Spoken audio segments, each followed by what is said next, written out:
Aaryn Flynn wrote in a blog post yesterday about the patch notes regarding Mass Effect Andromeda's updates that are coming Thursday as well as in the next 2 months. Instead of me going line by line and listing how pathetic this is all for one company to pretty much say all the things it has to fix, I'll touch upon the tasks or problems that weren't touched upon and see the ones that have some problems.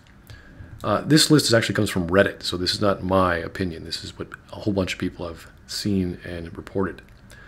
Not being able to board the Tempest without going into orbit. Sam not shutting up, or shutting up about mining specifically. There's facial animations, of course, the lack of saves during priority missions, the underwhelming story points, the game mechanics, the quest management, the inventory management, the bugs as save files while in the Nomad not working, music or lack thereof not playing, the crafting weapons lacking proper balance, characters and events being spoken about before being introduced into the story, like emails and character models of squad mates, the romance is lacking, and a host of multiplayer problems that were not all addressed. Now here are the ones that really confuse me. Improved logic, timing, and continuity for relationships and story arcs. I don't know how you can improve logic unless you're talking about optimization. Logic is either logical or not, unless you're talking about clauses, like if A is true, then B is true, and then your conclusion would be Z is true. What is the logic of relationships and story arcs? For that matter, what is the timing of relationships and story arcs? And they're like, what is this sentence? What does this mean? I don't know. I'm not going to play the game, but this whole sentence makes no sense to me. I don't know how you can screw that up. Certain triggers have to fire at certain points in the story, so how could this not work? How could it be more logical? Improved lip sync and facial acting during some conversations, including vocalized VO. This is a very generic statement. We're just going to generically improve lip syncing, including the localized VO, as opposed to the non-localized VO, like just the Italian VO. Like what? That's a lot of work, and without having some boundaries or scope, it really doesn't mean that much. Then there's improve the appearance of eyes for human and Asari characters. Now, I understand the human eyes. That's been an obvious problem. But the Asari characters, I don't know. And I thought the problem with the Asaris aren't just the eyes, but the entire model. It's the same with the Salarians. They're using one giant model for every one, including the female Salarians. All they're doing was swapping the texture map. I mean, it's efficient. Yeah, you're using one model for everything. But it doesn't look very good when you have dozens of these Asaris and Salarians running around, and they all are exactly the same height, they all have exactly the same nose, etc., etc. It's just lazy, lazy work. Especially when you compare it to the first game, which had dozens of models of Asari and Salarians and other aliens. One of the last things that Aaryn Flynn mentioned in his blog post was adjustments to conversations with Hainly Abrams. Now, Bioware has made a public apology on Twitter to anyone who interacted with or was hurt by this conversation with Hainly Abrams, a transsexual character. Never mind the crushing, unfinished bugfest that is the game, they're apologizing for a transsexual NPC. Okay then, let's see how bad this NPC really is that they had to apologize for it. Hainly Abrams, Director of Scientific Research on EOS, and writer of papers that start "What the hell, weather?" Alright, that's not a very good sentence. I mean, you can get away with certain things in dialogue, but that sentence should end with the word "with," and the subtitle should have a colon.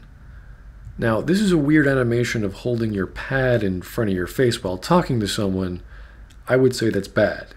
Why couldn't she just have a generic 10-second idle animation where she just stands and talks to you like normal people? I don't know. What brought you out here to Andromeda? Back home, I was filling test tubes in some dead-end lab.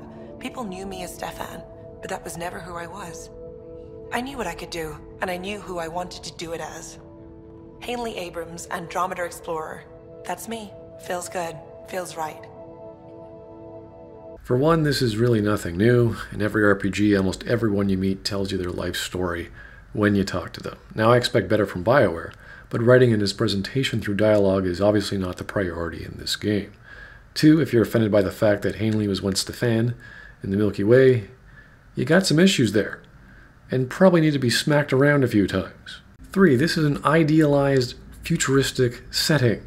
As we've seen throughout the series, no one seems to give a crap about sex or gender or sexual interests, day-to-day even, or whatever the hell your personal issues are. If Caden and Shepard can suddenly love cock for some reason, I see nothing wrong with someone wanting to lose theirs and being open about it when you ask them about themselves. For it doesn't matter if she had a sex change, she'd say the same thing of being unhappy in the Milky Way, her being trans or whatever. It means nothing to the character or to the scene. It's just a random backstory to one conversation with an NPC. Yes, it's pandering. It's too much information, and yes, it's still bad writing. 5, her and others' reasoning for coming to Andromeda for a new opportunity because of a dead-end job is dumb.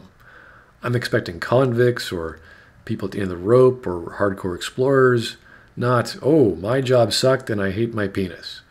Well, I guess 600 years of FTL fixed all that. What I'm trying to say is this is an RPG staple. It didn't have to be, but it's still shoddy writing. You can say, show don't tell, that even if this is a fictional universe, I still can identify with this person, but if what the narrative is telling us is equally bad, it doesn't matter. It's still bad. It's crap. Ryder specifically asked her why she came, and she told us the reason, and that's all. Maybe a bit too much information, maybe the delivery wasn't very good. If you're a trans person and you're offended, you're pathetic. If you're a non-trans person and you're offended, you're still pathetic. If you're Bioware and you're apologizing for this completely innocent scene with shoddy writing, you're a pandering, politically correct pile of morons in an echo chamber so small that I can't believe you're not apologizing for the release of your damned buggy game, where there clearly have been many more complaints than this NPC, because you've made a crap product. I'm more offended by her stupid pad animation than I am of anything else in this scene. I am, however, impressed that her eyes don't make her look like a serial killer and that she hasn't clipped through the desk yet. But yeah, apologize for your depiction of a woman who was once a man. That's offensive. Good luck on your 2-month bug-crushing binge, Bioware. I'm sure you're going to need it.